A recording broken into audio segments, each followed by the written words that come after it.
La recuperación de la soberanía energética. Durante los gobiernos de Néstor y Cristina, la economía argentina creció a una tasa promedio del 7,7% anual. Eso significa que hoy producimos un 70% más que en el 2003. Este histórico proceso de crecimiento con inclusión fue posible gracias al desarrollo del mercado interno, la creación de millones de puestos de trabajo, el aumento del poder adquisitivo del salario y la reactivación industrial del país. Se dice que la industria es el motor del desarrollo económico y es cierto. Tan cierto como que todos los motores necesitan algún tipo de energía para funcionar. Los hidrocarburos representan hoy el 87% del consumo energético mundial. Esta situación no va a cambiar rápidamente. Se estima que en el 2030 aún representará el 84%.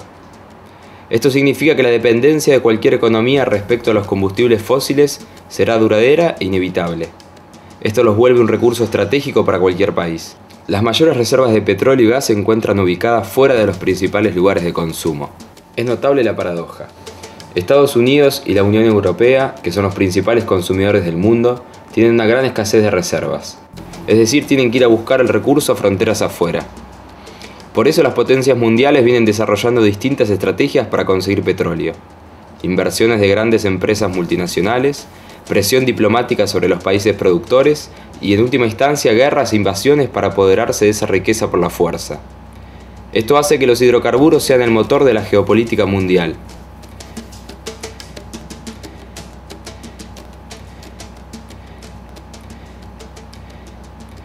En la Argentina existen 5 cuencas productivas con petróleo y gas.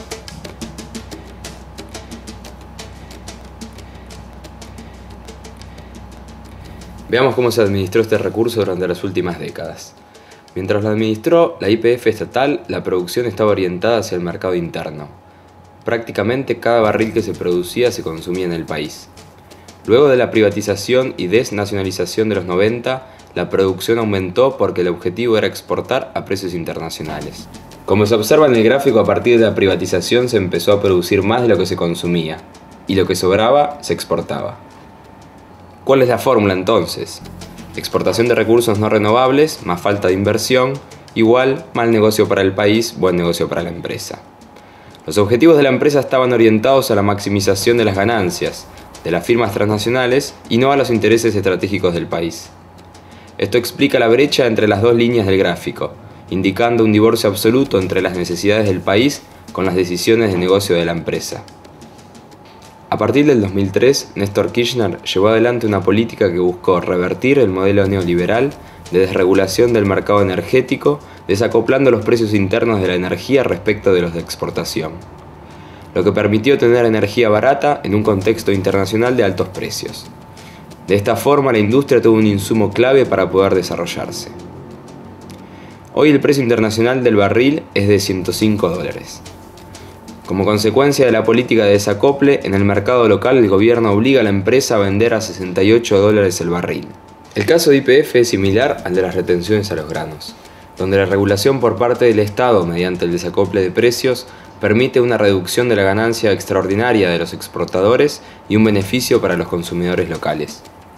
Una cosa es pensar que el petróleo es un recurso a extraer y a exportar al exterior, y otra cosa distinta es pensar que ese recurso se convierte en estratégico porque se convierte en un resorte y un elemento central del crecimiento y del bienestar de la población argentina. Así que una cosa es YPF en los años 90, otra cosa totalmente distinta es YPF en el modelo que ha rendido sus frutos, que ha dado unos resultados pasmosos en términos de crecimiento.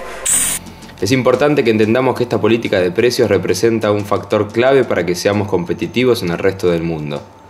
Con energía barata podemos producir a menor costo y vender más barato. Entonces, ¿qué vamos a hacer? ¿Fijar el precio de la nafta? Mirando el WTI, mirando cómo se mueve el mercado de Houston.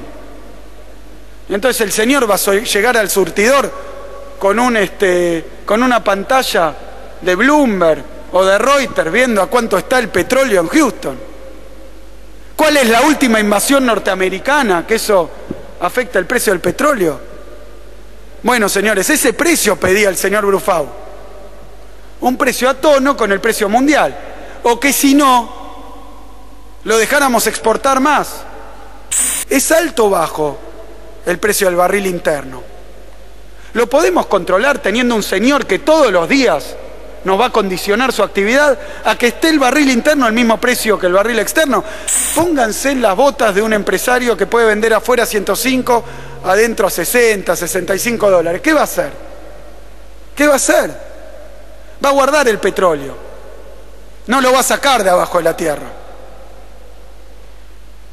Lo va a retener, lo va a atesorar. Y va a hacer que falte el petróleo para obligarnos a nosotros a importar petróleo del exterior, y ahí sí, a los duros 105 dólares, y después venir y decir, ¿ven? ¿Son estúpidos ustedes? Ahora pagan 105 afuera, cuando yo se los puedo dar, no digo a los 65, se los voy a dar 80, 90. Además de la política de precios de los hidrocarburos, en los últimos años el Estado realizó en forma directa una gran cantidad de inversiones.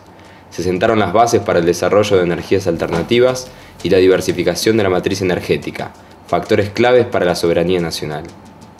Curiosamente, mientras el gobierno nacional lanzaba estas políticas, el desempeño de Repsol en YPF resultaba decepcionante. Entre 1998 y 2011, la producción de petróleo cayó permanentemente. Entre 2001 y 2011, las reservas disminuyeron a la mitad. También cayó en forma aún más acelerada la producción de gas, y las reservas de gas se redujeron prácticamente a la mitad entre 2001 y 2011. Pero pese a que cayeron la producción y las reservas, las ganancias de Repsol no dejaron de crecer. En el 2001 las ventas de la empresa llegaban a casi 6.000 millones de dólares. En el 2011 superaron 13.000 millones, o sea, más del doble. Todo esto demuestra que la gerencia privada de YPF tenía una política de vaciamiento, similar a la que llevó adelante Marsans con Aerolíneas, lo que prueba que los intereses de la empresa pasaron a chocar con los del país. Como consecuencia de estas políticas empresariales aplicadas por Repsol en YPF, durante el 2011 pasamos a importar más de lo que exportamos, llegando a un saldo comercial negativo de 3.029 millones de dólares. La pérdida del autoabastecimiento energético del país es el gran pasivo que deja la gestión privada de YPF. Lo han hecho en el campo también, en algún momento. Es una práctica común del productor exportador, que guarda la producción, la atesora, porque tiene la perspectiva de conseguir un precio más alto. Hemos visto esos nuevos hilos. La práctica normal del empresario. Bruffaut podría decir, sí, yo he guardado producción porque esperaba que el precio fuera a subir. Pero no es que esperaba.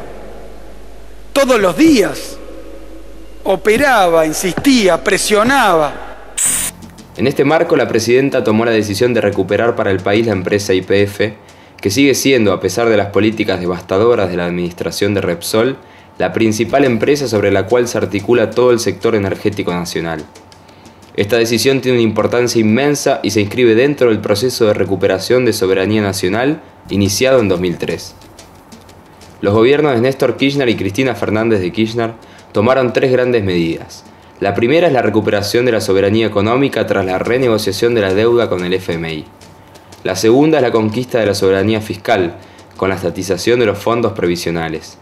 Y la tercera es la soberanía energética, con la recuperación de YPF. Estas fueron y son condiciones fundamentales del modelo de desarrollo con inclusión social. Las reservas de una compañía son el secreto, lo conoce solo la compañía. Y esto es así, está bien que ocurra. Está bien que ocurra, porque de otra forma hay que ir y poner geólogos al lado de cada geólogo y conocer al detalle qué es lo que está ocurriendo en cada área. Y bueno, para eso vamos a tener una YPF tan grande como YPF, que en lugar de producir petróleo y combustible se dedique a controlar a la otra YPF. Hay sectores que se controlan manejándolos, conduciéndolos. Por eso no hemos aspirado a expropiar toda la compañía, simplemente modificar el control de la compañía. El 16 de abril la presidenta comunicó al país el envío al Congreso del proyecto de ley que declara la utilidad pública y sujeto a expropiación del 51% de YPF Sociedad Anónima. Los objetivos centrales son lograr la autonomía en la disponibilidad y producción de energía para sostener el crecimiento de la economía y alcanzar nuevamente el autoabastecimiento. El proyecto de ley cambia el paradigma energético. El petróleo deja de ser visto como un commodity más y pasa a considerarse como lo que es, un recurso estratégico. Antes del anuncio histórico, el paquete accionario de YPF tenía la siguiente composición. La española Repsol controlaba el 55,43% de las acciones, el grupo Petersen el 25,46%, y algo más del 17% estaba repartido en distintos accionistas. De aprobarse el proyecto, la nueva composición accionaria de YPF sería la siguiente. El Estado Nacional y las provincias petroleras pasan a controlar el 51%. Repsol queda con el 6,43% y el resto del paquete accionario no sufre modificaciones. Del 51% manos estatales, la nación concentra el 26,04% y las provincias el 24,99%. A todos los argentinos, cualquiera sea su pertenencia, acá no hay dueño de YPF de nadie, es de todos, YPF es de todos. Vamos a seguir trabajando incansablemente por la Argentina que él soñó. Lo único que lamento es que él no pueda, yo creo que algún lado está viendo, pero me gustaría que me estuviera mirando como hacía siempre ahora, porque él siempre soñó con recuperar YPF para el país, siempre, siempre.